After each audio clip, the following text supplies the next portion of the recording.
See, everybody around me just like me, vicious. Wasn't scared, wasn't going for nothing. It jumped out of special forces, and we were the ones, man. And like I say, I got friends now, brothers that I'm close to. They were the original Mai Maus in Vietnam. When they first formed the first ones in the 5th Marine Division. And they did that to save us from getting killed, because they was killing brothers over there.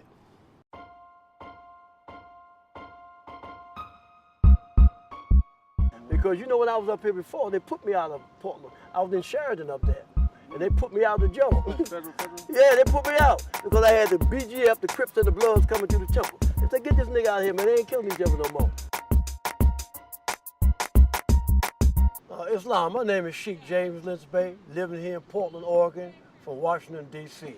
Going into the military, I was always felt that I was strong, so I went airborne. I decided to deal with the Rangers and jump out of a few airplanes. So that landed me in Vietnam. So when I landed in Vietnam, before getting there, I went to Fort Sam Houston, Texas, as a combat medic. And I wanted to do that because I had a passion for fallen humanity. So going as a medic, I had the opportunity to save someone if they got hurt. So now I wind up in Bien Hoa and Phu Bai. Phu Bai is where the DMZ was.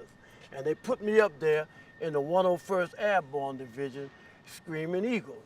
So that meant whenever things would transpire, that is one of the companies that would be called in to take care of these subject matter. However, we had a lot of workings with the Marine Corps, the 5th Marine Division.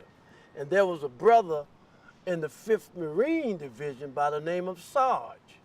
And he introduced to us to a language, and another brother come out of Kenya named Jomo Kenyatta. And the reason why he had to introduce us to this curriculum about Jomo Kenyatta was to save ourselves.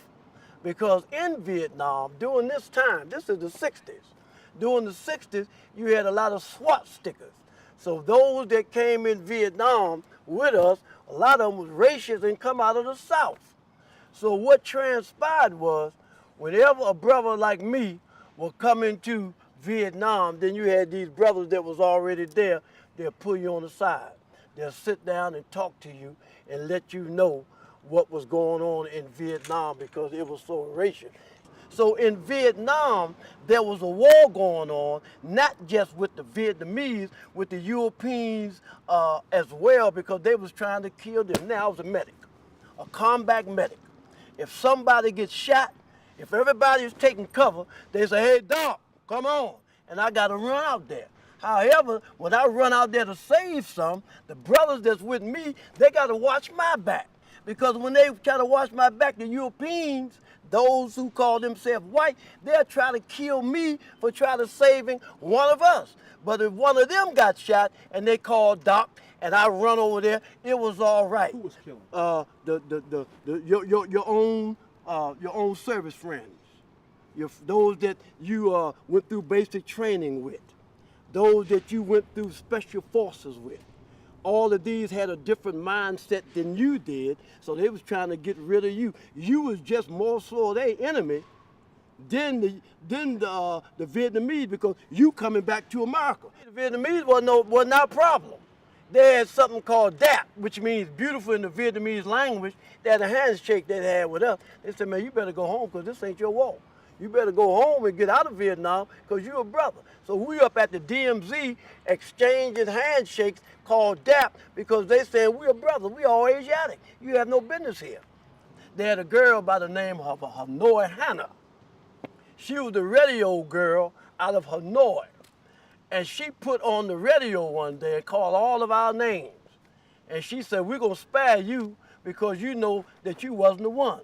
Because what the Europeans used to do, they used to take their patches off, and when they kill a Vietnamese, they'll take the patch, put on them, and lay their patch on the side of them cut his head off and just cut his dick off or whatever they want to do and just lay it on the side. And we used to give a whole Noah Hannah said, I know it wasn't those brothers in the 2nd of the 50 Deuce or the 326 Medical Battalion because I know you was conscious. This came on the radio. You don't hear none of that. See, Noah Hannah was the girl that ran the radio station in Vietnam. She's a Vietnamese.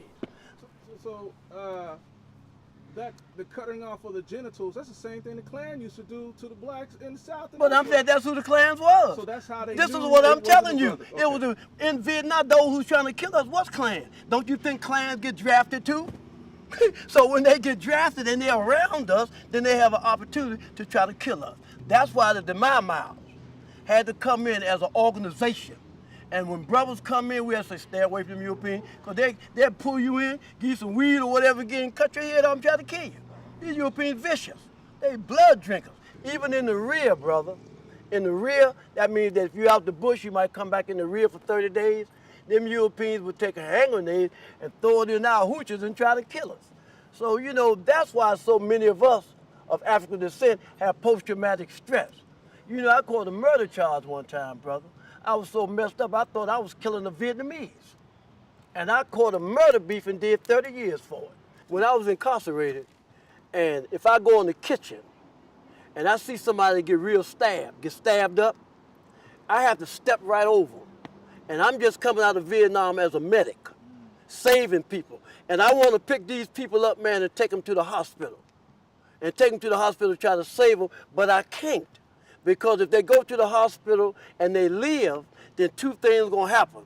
They're going to tell on the people, or they're going to come back and kill the people. So even in that institution, because they got stabbed. So in that institution, sometimes your principles, you got to put them on the shelf to stay alive. And so this is something that I experienced 3 or 4 different times. I done walked over people 3 or 4 different times that was stabbed up, and I couldn't pick them up. Now, there's a brother by the name of Guy Harris in Baltimore Penitentiary.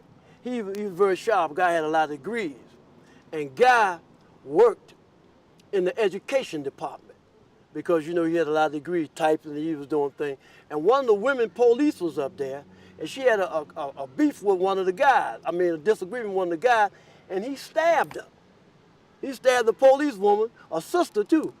And Guy picked her up and took her to the hospital. And Guy had to go on lockup for a little while because they were going to kill Guy. They said, man, you helping the police out.